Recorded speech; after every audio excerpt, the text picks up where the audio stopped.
इस सदन की एक परंपरा रही है कि वित्तीय कार्य जो सरकार का होता है उसको हम लोग पास कर ही देते हैं। उसको रोका नहीं जाता है, क्योंकि अगर उसको रोका जाएगा तो सरकार ठप हो जाएगी, देश की गति रुक जाएगी। इसलिए ये जो सप्लीमेंट्री डिमांड फॉर ग्रांट्स वित्त मंत्री जी ने सदन के सामने रखा है वह अभी पास हो ही जाएगा। सरकार का कामकाज चलता ही रहेगा और 54,588 करोड़ रुपए सरकार को अतिरिक्त प्राप्त हो जाएंगे। ये नेट कैश आउटगो जिसको कहते हैं सप्लीमेंट्री डिमांड का, वह यह राशि है। यानी कि जो बजट 26 फरवरी को इस साल वित्त मंत्री जी ने पेश किया, उसके 5 महीने के बाद वो फिर इस सदन के सामने आए हैं कि उनको 54,588 करोड़ रुपया और चाहिए कैश में। ये टेक्निकल सप्लीमेंट्री नहीं है, वो अलग से है और विभिन्न मदों में जिसका जिक्र उन्होंने इस पुस्तिका में दिया है वो इस मांग को सदन के सामने रखते हैं।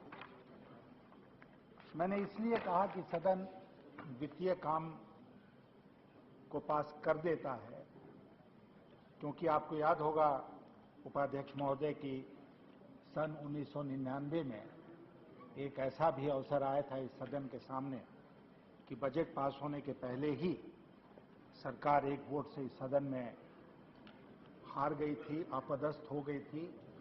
लेकिन फिर सबकी सहमति से यह तय हुआ कि बजट को, पूरे बजट को बिना किसी चर्चा के पास कर दिया जाएगा और पूरा बजट 1999-2000 का इस तरह पास हुआ था।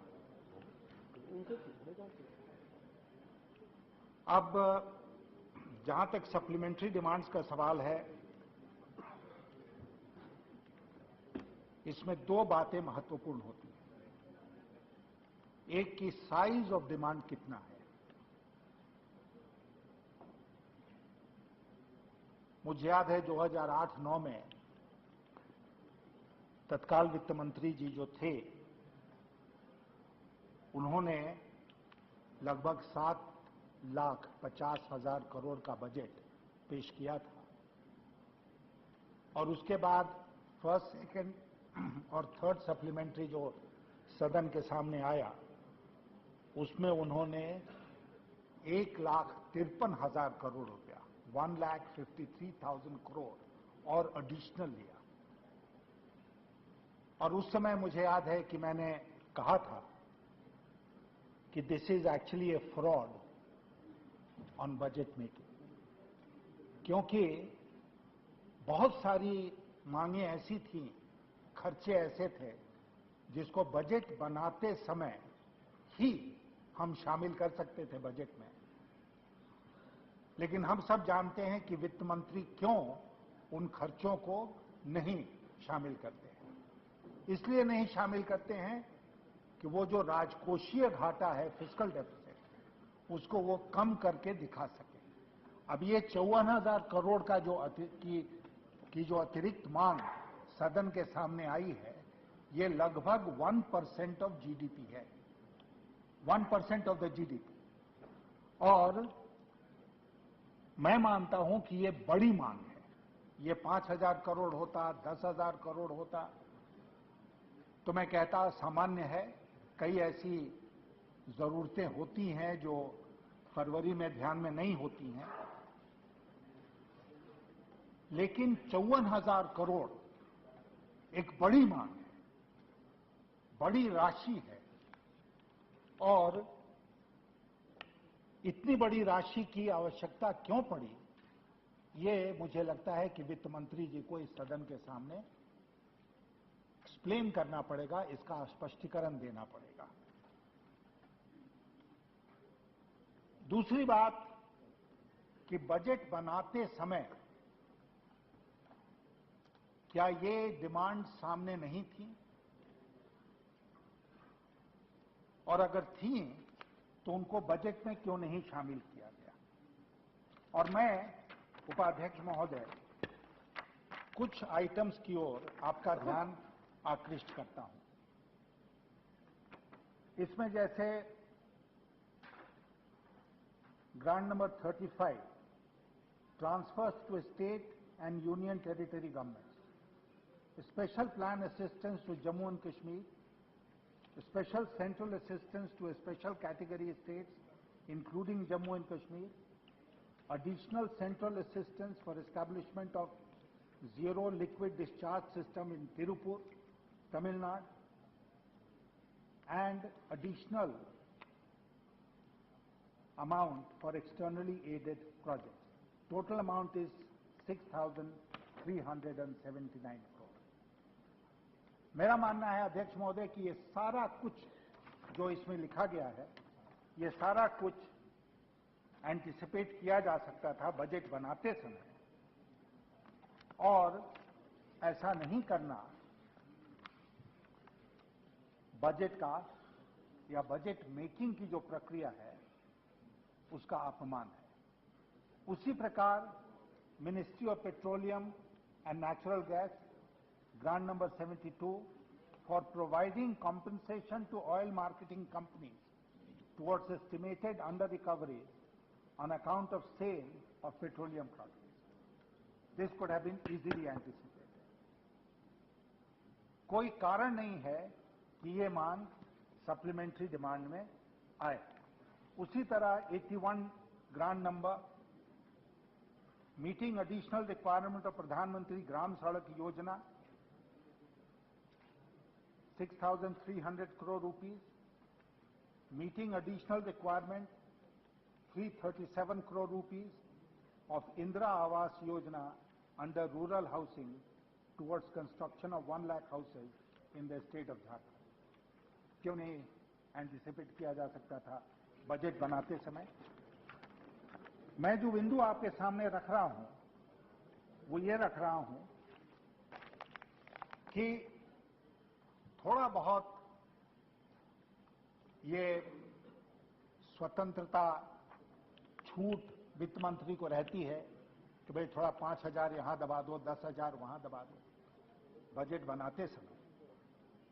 लेकिन अगर फर्स्ट ही सप्लीमेंट्री में 54,000 करोड़ रुपए की मांग के साथ वित्त मंत्री आते हैं तो मुझे अफसोस के साथ इस सदन में कहना पड़ेगा कि यह सर्वथा अनुचित है और यह राशि उनको बजट में ही इंक्लूड करना चाहिए।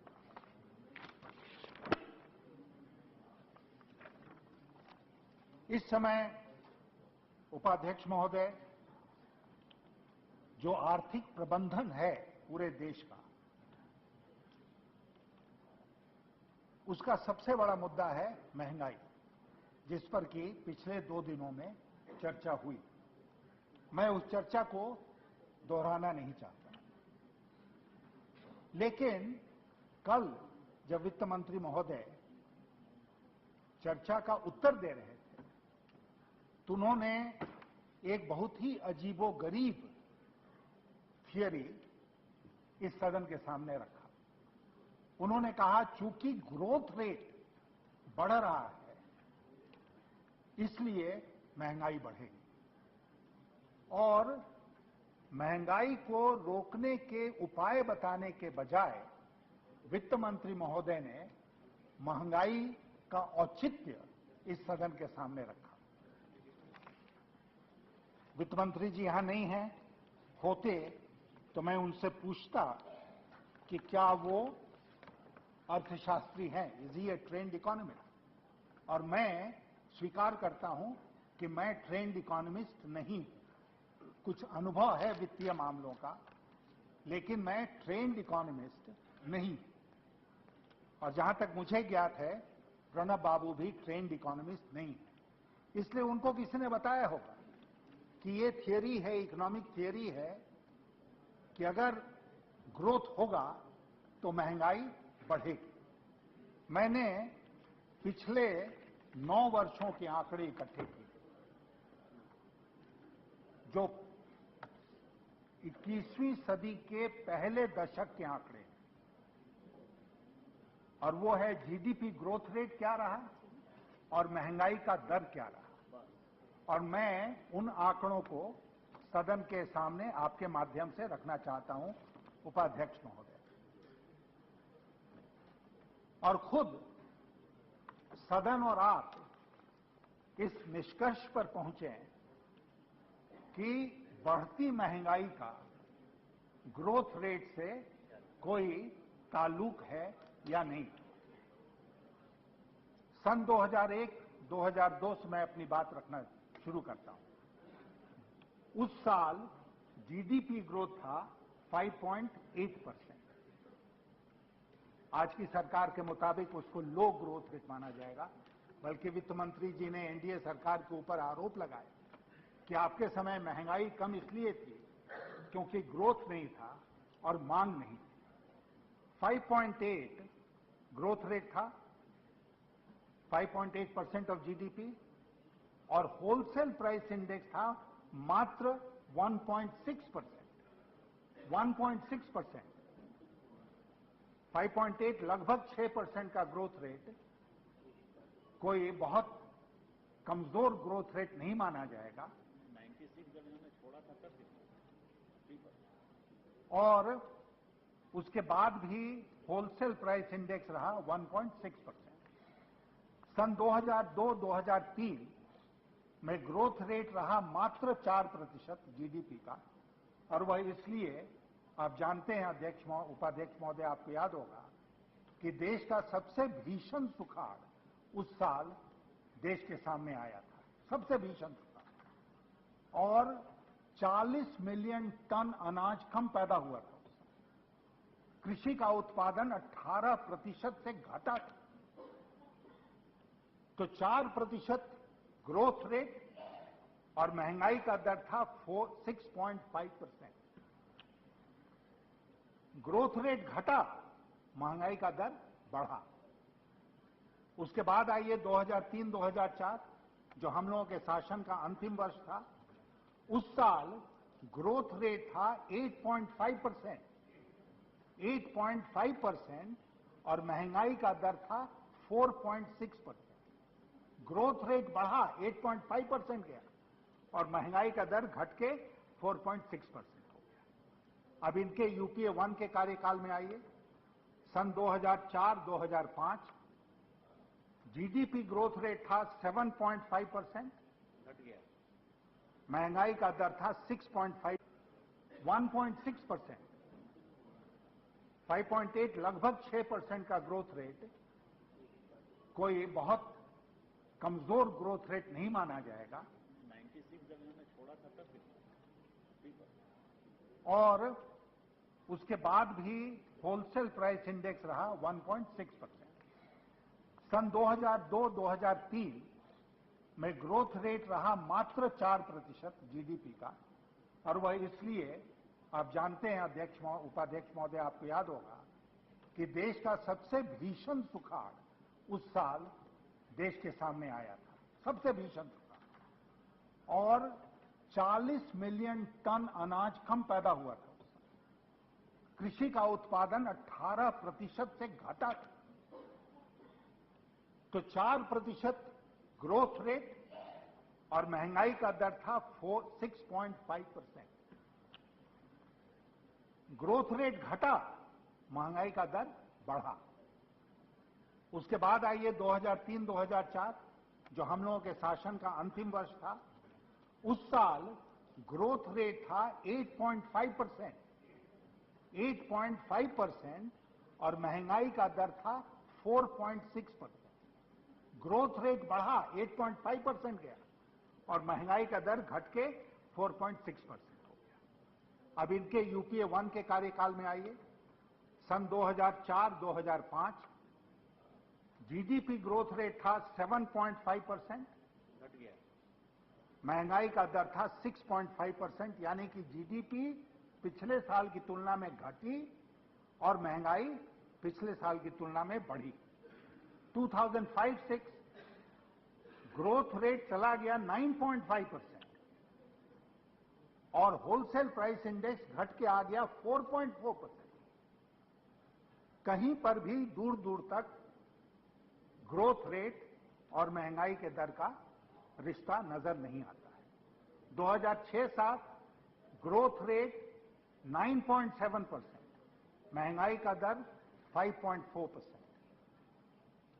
2007-08 ग्रोथ रेट 9%, महंगाई का दर 4.7%।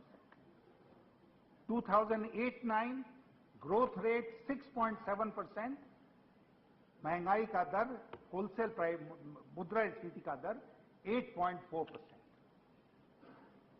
और 2009-10 महंगाई ग्रोथ रेट चला गया 7.2% और WPI होलसेल प्राइस इंडेक्स घट के आ गया 1.6%।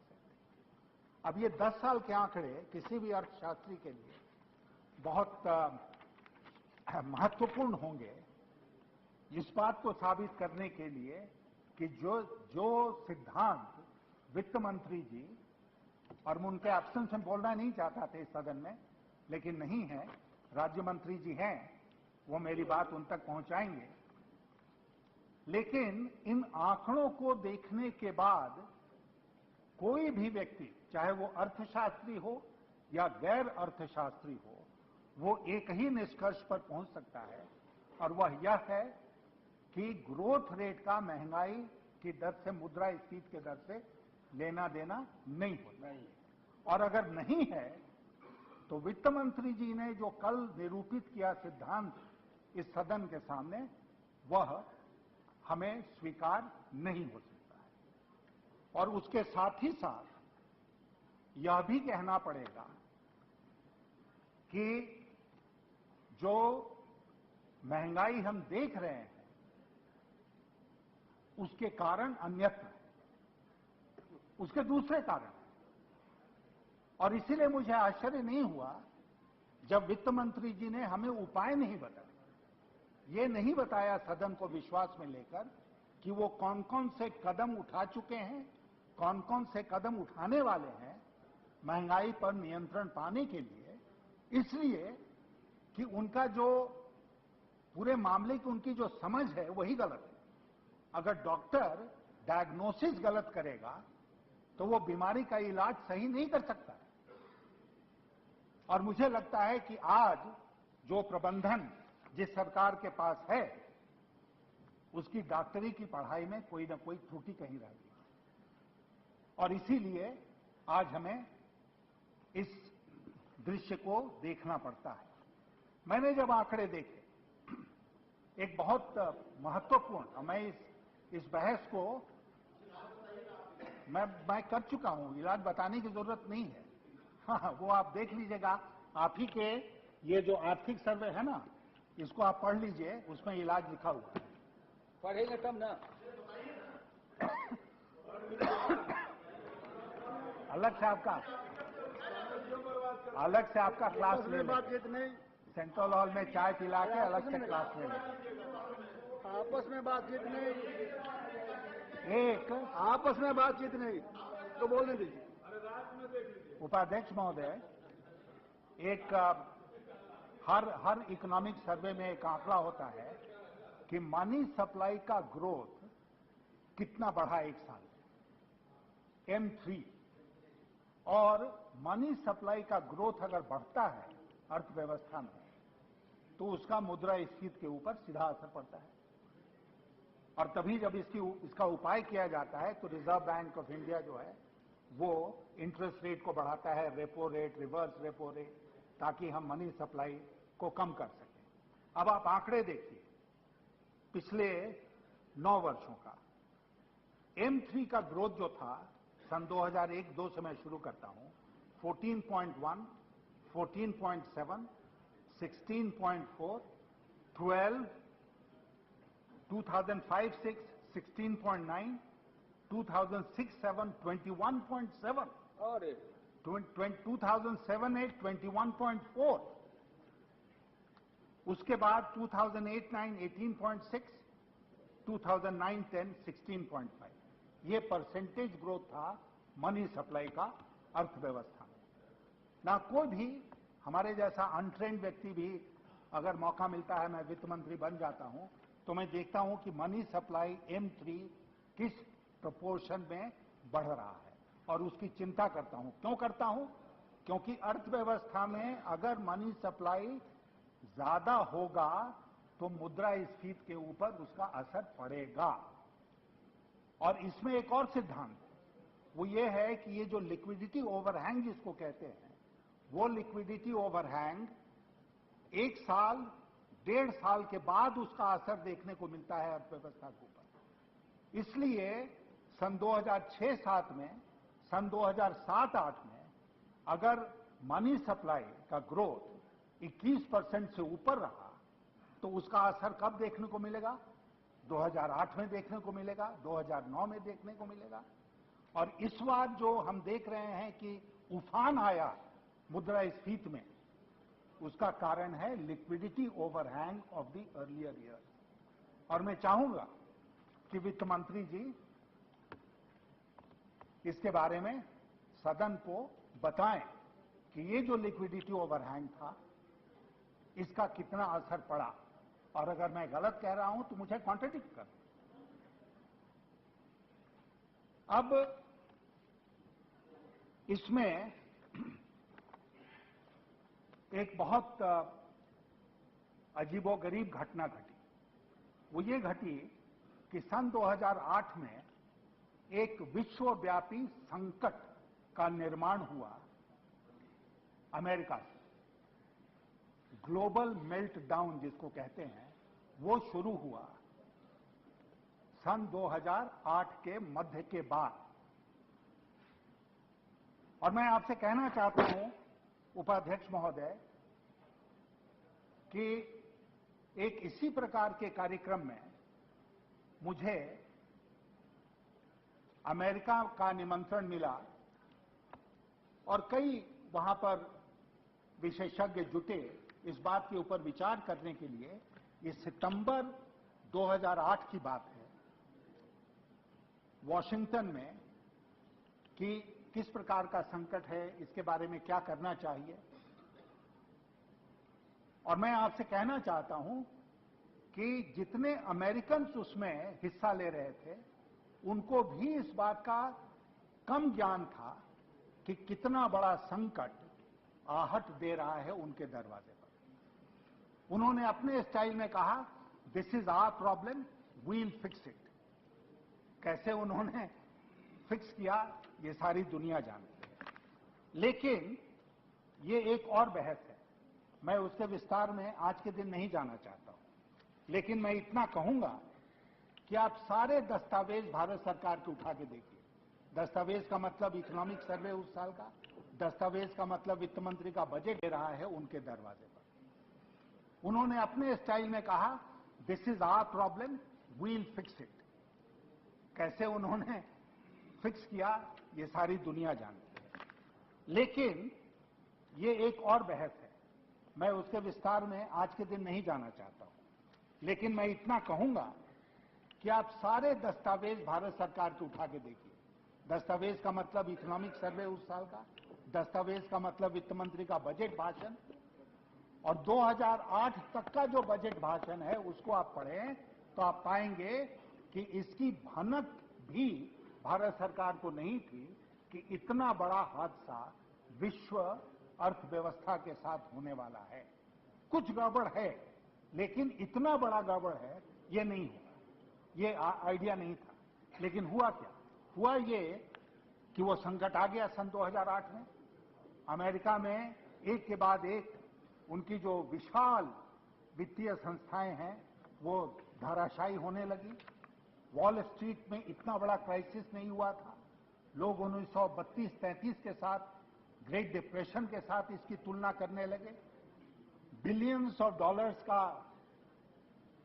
बेल आउट पैकेज बना और ये मौका भारत सरकार के लिए बड़ा मुआफिक साबित हुआ, because government of India could take shelter behind the global crisis for all the liberties they wanted to take with the fist. with the budget.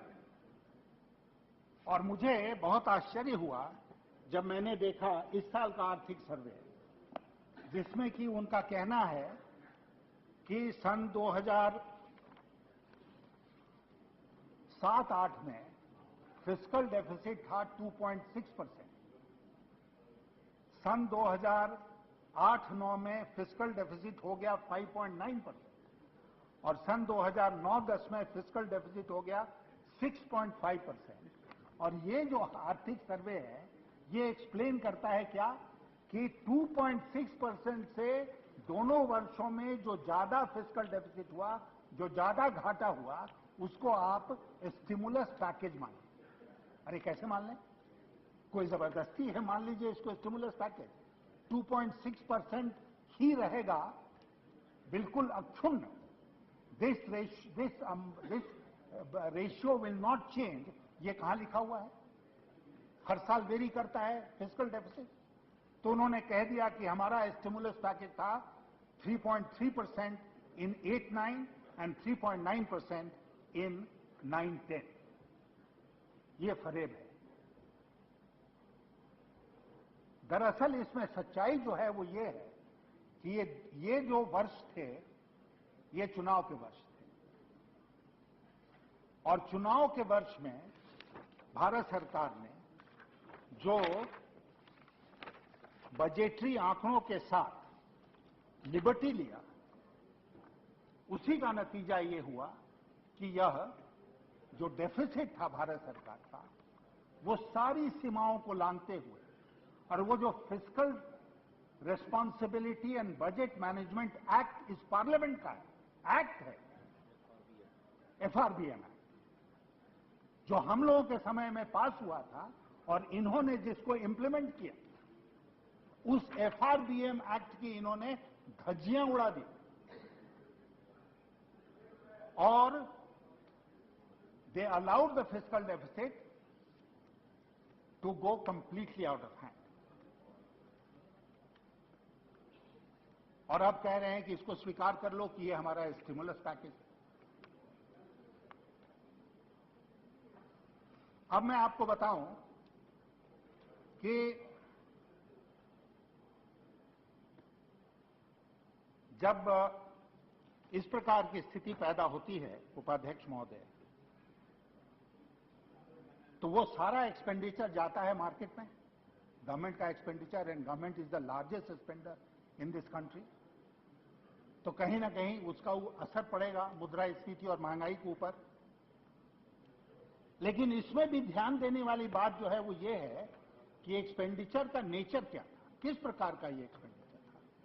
अब ब्रॉडली हम लोग जानते हैं कि एक कंजम्पशन एक्सपेंडिचर होता है और एक इन्वेस्टमेंट एक्सपेंडिचर होता है। अगर इन्वेस्टमेंट में ये गया होता, कोई भी इन्वेस्टमेंट, कोई भी खर्च अगर आप करते हैं और उससे कुछ प्रोडक्शन होता है, तो उसका मुद्रास्फीति के ऊपर असर नहीं पड़ता है, क्योंकि जो पैसा लगा उसके एवज में गुड्स एंड सर्विसेज प्राप्त हुई। लेकिन अगर आप सिर्फ कंजम्पशन एक्सपेंडिचर करेंगे तो उसका जरूर असर पड़ेगा मांग के ऊपर, और उसका मांग के ऊपर असर पड़ने के बाद प्राइसेस के ऊपर असर पड़ेगा। ये सारा का सारा इनका जो एक्सपेंडिचर था, जिसको ये कह रहे हैं हमारा स्टिमुलस पैकेज था, that was consumption expenditure, it was not investment expenditure. तो एक तो ये कारण बना। मैंने कई बार इस सदन में कहा है कि इंफ्रास्ट्रक्चर का क्षेत्र आप ले लीजिए, कौन सी बड़ी योजना यूपीए 1 के समय में शुरू हुई। हम लोग 6 साल सरकार में थे, अब वो 6 साल रेफरेंस पॉइंट बन गया है। जब कभी हम कोई बात कहते हैं, ये कहते हैं तुम्हारे समय में ये हुआ। 63 साल, 63 इयर्स आजादी के हो गए। 63 इयर्स में मात्र 13 साल दूसरे लोगों ने राज किया है, 50 साल आपने राज किया। 50 ईयर्स, 50 ईयर्स, तो 50 ईयर्स का हिसाब किताब कुछ नहीं है। 6 साल हम लोग शासन में रहे, सब हिसाब किताब उसी का होता है। आप जब थे तो ये हुआ, आप जब थे, और आज मैं कह रहा हूं, आज भी जब उत्तर आएगा उधर से तो ठीक यही बात आएगी कि आप जब थे तो ऐसा था, आप जब थे तो ऐसा था। तो हम 50 साल का फिर हिसाब किताब करें, क्यों 6 साल का हिसाब किताब करें? कृपया शांत रहें, कृपया शांत रहें। इंफ्रास्ट्रक्चर में हमने इन्वेस्ट किया है, सुनिए ना। हमने उन्होंने कल भी यही कहा कि 6 साल में क्योंकि कोई हाँ। ग्रोथ नहीं हुई, इसीलिए प्राइस स्टेबल रही। मांग बढ़ गई, मांग बढ़ गई। कहां किसकी मांग बढ़ गई? मैं आता हूं उस पर। ये जो पैसा खर्च हुआ पिछले 2-3 वर्षों में, ये पैसा सिर्फ कंजम्पशन एक्सपेंडिचर नहीं था उपाध्यक्ष महोदय, ये अधिकांश ये पैसा भ्रष्टाचार में गया। करप्शन है, ये मेरा कहना है। Corruption. Consumption not corruption. It was not even consumption expenditure, it was corruption expenditure. 2G, हमारे मित्र थम्बुदुराई जी यहां बैठे हैं, उठाते हैं 2G का मामला। He has become the biggest campaigner against 2G and the corruption in 2G. साथ मिलकर उसकी लड़ाई हम लोग लड़ रहे हैं कई जगह। वो क्या भयंकर करप्शन का मामला नहीं है इस देश में? हजारों हजार करोड़ का घोटाला 2G में नहीं हुआ है। Commonwealth games 1 lakh crore. Commonwealth games में कितने का बजट है? 35,000 करोड़ या कितने का? 87,000 करोड़। अब उसमें कितना बड़ा घोटाला है? रोज घोटालों की बात करो, रोज घोटालों। और उसके बाद सप्लीमेंट्री को ही सप्लीमेंट कर रहा हूं, सप्लीमेंट्री को सप्लीमेंट कर रहा हूं। पैसा क्यों मांग रहे हो? पैसा क्यों मांग रहे हैं? घोटाला करने के लिए पैसा मांग रहे हैं। और उसके बाद इस साल का फिर मांगेगा 1 लाख। उपाध्यक्ष महोदय, इस साल का नारेगा का, जिसके साथ अब इन्होंने महात्मा गांधी का नाम जोड़ दिया है, नारेगा का बजट है 40,000 करोड़ रुपए। और हम सब लोग यहां बैठे हैं लोकसभा के सदस्य, हर जिले की एक ही कहानी है इस देश में। नारेगा is the factory of corruption, right down to the block level. It is a factory of corruption. It is the fountainhead of corruption.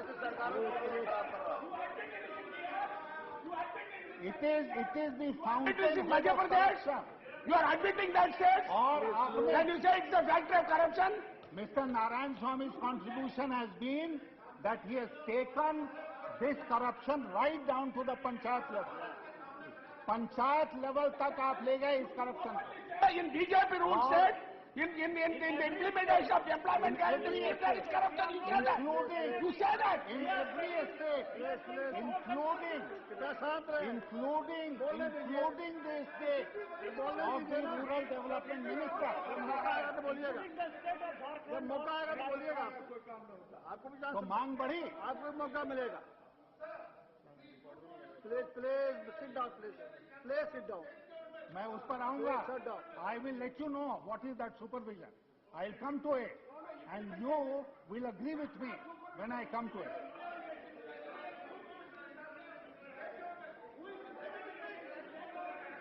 तो उपाध्यक्ष महोदय, जो बिंदु मैं आपके सामने रख रहा था वो ये था कि it was not even consumption expenditure, ये कंस्पिक्युअस कंजम्पशन एक्सपेंडिचर। क्योंकि जो भ्रष्टाचार से पैसा आता है किसी के हाथ में, तो वो कंस्पिक्युअस कंजम्पशन में खर्च होता है इस देश में, या देश के बाहर जाता है, स्विस बैंक अकाउंट्स में जाता है, मॉरिशस जाता है, और वहां से फिर अगर आता है तो इस देश में आता है, नहीं तो वहां पर रहता है। 2001 से शुरू हुआ, उस पर बहस करेंगे। हाँ, तो अगर हम जस्टिफिकेशन ये हम लोगों के समय में, और जब मुझे बोलने का मौका मिलता है उपाध्यक्ष महोदय, मैं इस बात को रखता हूं कि हम लोगों ने एक बहुत बड़ी योजना शुरू की थी नेशनल हाईवेज की। वो कैसे चल रही है उस पर आज के दिन में समय नहीं लूं, लेकिन बिल्कुल नहीं चल रही, बैठ गई है, बेहतर चल रही है, बेहतर चल रही है। आंकड़े आपके बिल्कुल बैठ गई है। वो इंफ्रास्ट्रक्चर के नाम पर, इंफ्रास्ट्रक्चर के नाम पर, हाँ 20 किलोमीटर नहीं 50 किलोमीटर, 50 किलोमीटर बना दी। सड़कें बेच रहा है आप लोगों कमीशन से लड़ाई चल रही है। सारी सड़कें बिक गई, बची नहीं का। शांत रहे।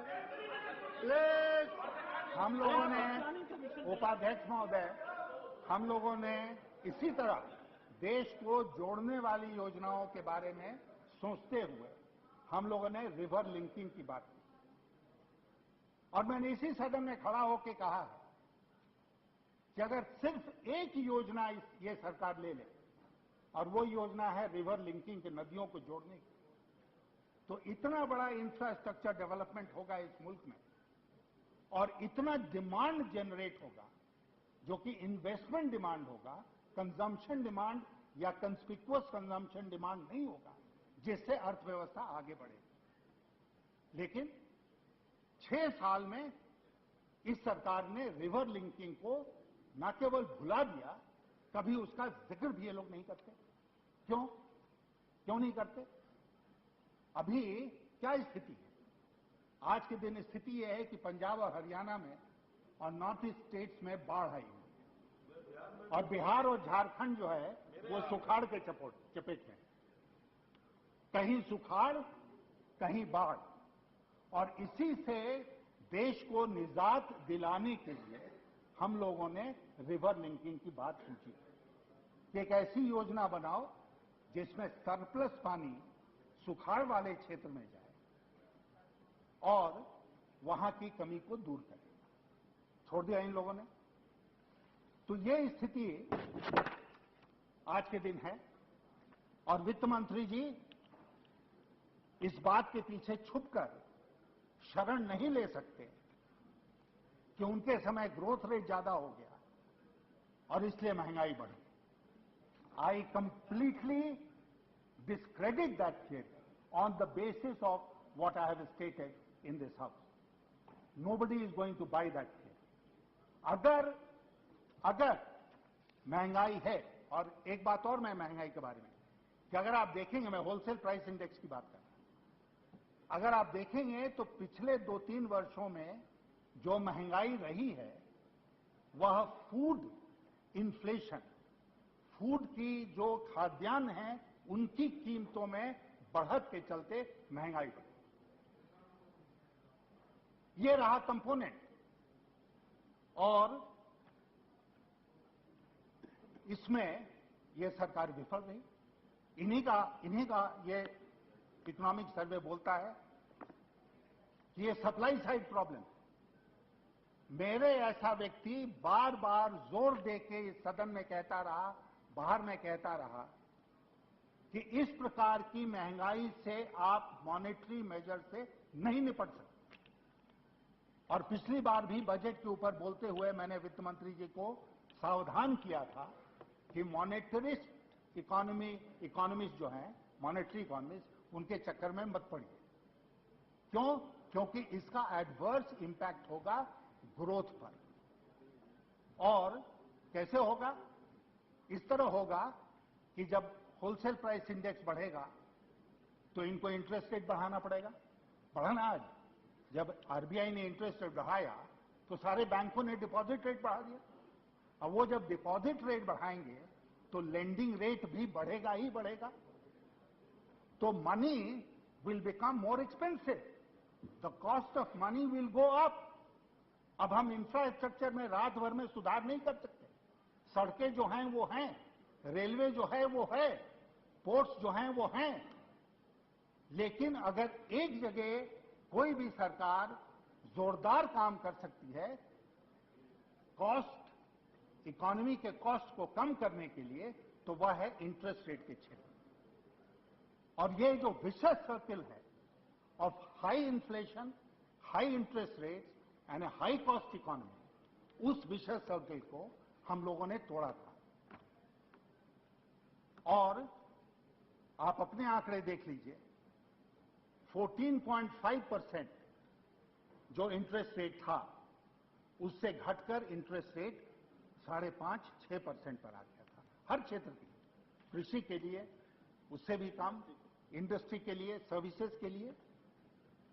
और अगर इंडियन इंडस्ट्री कॉम्पिटिटिव बनी ग्लोबली तो उसके पीछे एक बड़ा कारण था that we were able to reduce the cost of money. और अब दोबारा हम उसी विशेष सर्किल की तरफ जा रहे हैं। और मैं फिर आज के दिन आगाह करना चाहता हूं, सावधान करना चाहता हूं वित्त मंत्री जी को कि वे get into this trap of high inflation, high interest rates and a high cost economy, then it does not augur well for the future of our economy, for growth rate. और इस विषय पर बोलते हुए मैं पूरी जिम्मेदारी के साथ एक बात कहना चाहता हूं कि अगर आपका rate of inflation double digit में है, 10.55% है, 11% wholesale price index, if your food inflation is also in double digit, तो इसका असर इस देश के गरीब के ऊपर पड़ता है। How many people are being pushed below the poverty line as a result of this price rise. और आप कह रहे हैं ग्रोथ करेंगे तो एम्प्लॉयमेंट बढ़ेगा। मैंने कहा था इसी सदन में बोलते समय से यही खबर आई। दूसरा, बिहार में भी नहीं मिला, बिहार में भी नहीं मिला तो ये नाम मात्र को फसल बीमा का सिर्फ एक ड्रामा दिखाने से कोई फायदा नहीं। झारखंड की सरकार जो राष्ट्रपति शासन है उसने 12 जिलों को सुखाड़ग्रस्त घोषित किया है। अब मेरा जिला है हजारीबाग, बगल का जिला है चतरा, वो सुखाड़ग्रस्त है, बगल का जिला है धनबाद, वो सुखाड़ग्रस्त है, बगल का जिला है गिरिडीह, वो सुखाड़ग्रस्त है, लेकिन हजारीबाग सुखाड़ग्रस्त नहीं है। कहां उन्होंने बारिश देख ली हजारीबाग में? मुझे रामगढ़ है वो सुखाड़ग्रस्त है। तो ये पिक एंड चूज की पॉलिसी जो चल रही है राष्ट्रपति शासन में, ये नहीं चलनी चाहिए। मैं इस सदन में मांग करता हूं जोरदार ढंग से कि पूरे झारखंड राज्य को सुखाड़ग्रस्त क्षेत्र घोषित करो, चुन के नहीं कि एक दो को छोड़ दिया और उसके बाद बाकी को किया। दूसरा कि हमारा राज्य, हमारा जिला नक्सल प्रभावित है। मेरा अपना जिला हजारीबाग देश के उन 32 या 34 जिलों में है जो सबसे बुरी तरह नक्सल प्रभावित हैं, सबसे बुरी तरह। और उनके लिए विशेष योजनाएं बन रही हैं। वित्त मंत्री जी ने इसी मांग में कहा है सप्लीमेंट्री डिमांड्स में कि वो 2000 करोड़ रुपया देने जा रहे हैं इन नक्सल प्रभावित जिलों में काम करने के लिए। अब हम सब यहां पर संसद सदस्य बैठे हैं, हमारे एक मित्र वहां से उठ के कह रहे थे कि उस निगरानी समिति के आप ही अध्यक्ष हो, जो निगरानी समिति काम करती है जिले के स्तर पर और रूरल डेवलपमेंट मिनिस्ट्री के प्रोग्राम्स को देखती है। हाँ हैं अध्यक्ष, आप भी हैं, मैं भी हूं, सब एमपी हैं। लेकिन इसी सदन में मैंने ऊर्जा मंत्री महोदय से मांग की थी कि ये जो राजीव गांधी ग्रामीण विद्युतीकरण योजना जो चल रही है, नहीं भी चल रही है, उसको भी देखने की जिम्मेदारी दो। और मैं अभी वित्त मंत्री जी से कहना चाहूंगा 700 करोड़ रुपया, 800 करोड़ रुपया नक्सल प्रभावित जिलों में जा रहा है। It's not a small sum of money, 700, 800। I have been a district collector myself. और मैं आपको कहता हूं कुछ जमाने में हमारे पास सरकारी गाड़ी भी नहीं होती थी, किसी बीडीओ का जीप बोरो करके हम लोग उस इलाके में जाते थे जहां हमारी अपनी कार नहीं जा सकती। आज जिलों के पास भरमार राशि, भरमार, they are flush with fund. लेकिन आपकी और हमारी भूमिका क्या है उसमें? कुछ है? कुछ नहीं है। Sir, I am telling you, I have been a district collector myself. I left the service when I was joint secretary in the government of India. I spent 24 years in the IAS. I have been the finance minister of this country. I have been the external affairs minister of this country. I am the Lok Sabha MP today from my district. मैं एक कुआं नहीं खुदवा सकता। अगर मैं कहूं कुआं खोद दो सुखाड़ से निपटने के लिए, तो मुझे किसी के सामने गिड़गिड़ाना पड़ेगा। हुजूर मालिक खोद दो, 2 कुआं दे दो, 5 कुआं दे दो, इसी के लिए हम लोग हैं। मैं कहना चाहता हूं इस सदन में, सारे लोगों की बात मैं कर रहा हूं, और खास करके अपने झारखंड की, जहां पर कि पंचायती राज का चुनाव पता नहीं 40 वर्षों में नहीं हुआ। हम कल का कोई नौजवान अफसर आ गया, उसके सामने हाथ जोड़ के खड़े रहे, सर किसी तरह हमारी बात मान लीजिए। मैं आप सब लोगों की तरफ से मांग करना चाहता हूं, जिलों में जितनी विकास की योजनाएं चल रही हैं, जिलों में जितनी विकास की योजनाएं चल रही हैं, उन रिकॉर्ड होना जाएगा।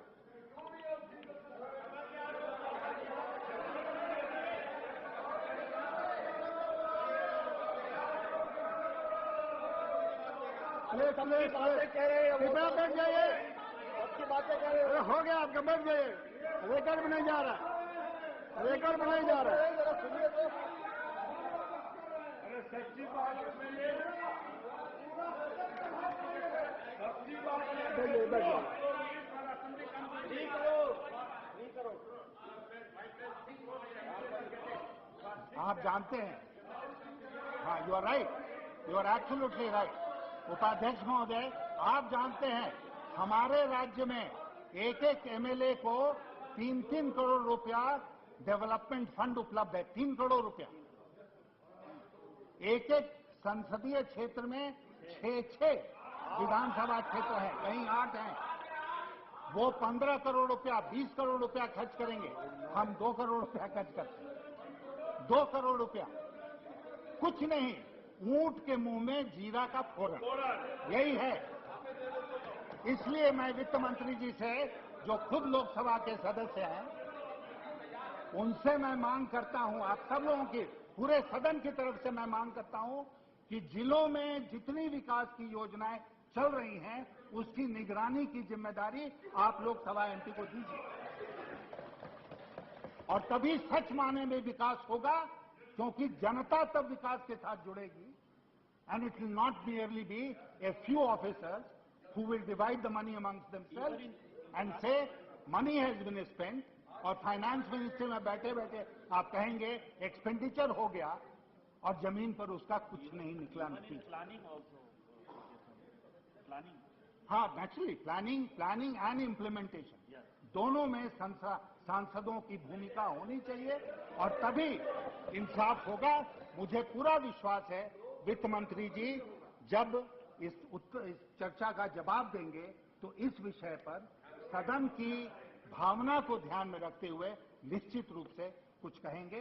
बहुत बहुत धन्यवाद।